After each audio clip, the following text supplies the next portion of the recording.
শান্তিপূর্ণ সমাবেশ, সেই সমাবেশকে পুরোপুরি নস্যাৎ করে দেওয়ার জন্য। আমার পরিবারের মধ্যে রাজনীতি ছিল। আমার বাবা পলিটিক্স করতেন, উনি এই পৌরসভার 25 বছর চেয়ারম্যান ছিলেন।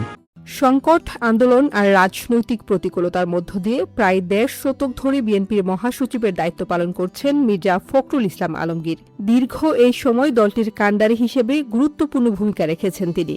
পরিসংখ্যান বলছে, বিএনপির ইতিহাসে তিনি সবচেয়ে দীর্ঘ সময় ধরে মহাসচিবের দায়িত্বে থাকা নেতা।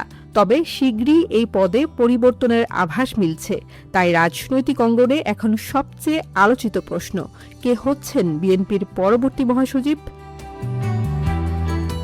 নতুন মহাসচিব নিয়ে শুধু দলীয় মহলেই নয়, রাজনৈতিক বিশ্লেষকদের মধ্যেও চলছে ব্যাপক আলোচনা। বিএনপির একাধিক সূত্র বলছে, দলের অষ্টম মহাসচিব হিসেবে আপাতত ৩টি নাম সবচেয়ে বেশি উচ্চারিত হচ্ছে। স্থায়ী কমিটির সদস্য সালাউদ্দিন আহমেদ, অধ্যাপক ডাক্তার AZM জাহিদ হোসেন এবং সিনিয়র যুগ্ম মহাসচিব রুহুল কবির রিজভী। সম্ভাব্য প্রার্থীদের মধ্যে সালাউদ্দিন আহমেদকেই অনেকেই এগিয়ে রাখছেন। দলের নীতি নির্ধারণী পর্যায়ে তার সক্রিয় ভূমিকা এবং ভারপ্রাপ্ত চেয়ারম্যান তারেক রহমানের ঘনিষ্ঠজন হিসেবে পরিচিতি তাকে আলোচনার কেন্দ্রস্থলে নিয়ে এসেছে। দীর্ঘদিন ধরে স্থায়ী কমিটির সদস্য হিসেবে তিনি দলের নানা কৌশলগত সিদ্ধান্ত গ্রহণ প্রক্রিয়ার সঙ্গে সম্পৃক্ত রয়েছেন।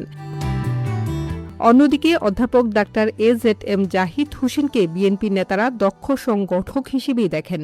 আওয়ামী লীগ সরকারের সময়ে বিভিন্ন রাজনৈতিক কর্মসূচি, বিভাগীয় সমাবেশ ও সাংগঠনিক কার্যক্রম বাস্তবায়নে তার ভূমিকা ছিল উল্লেখযোগ্য।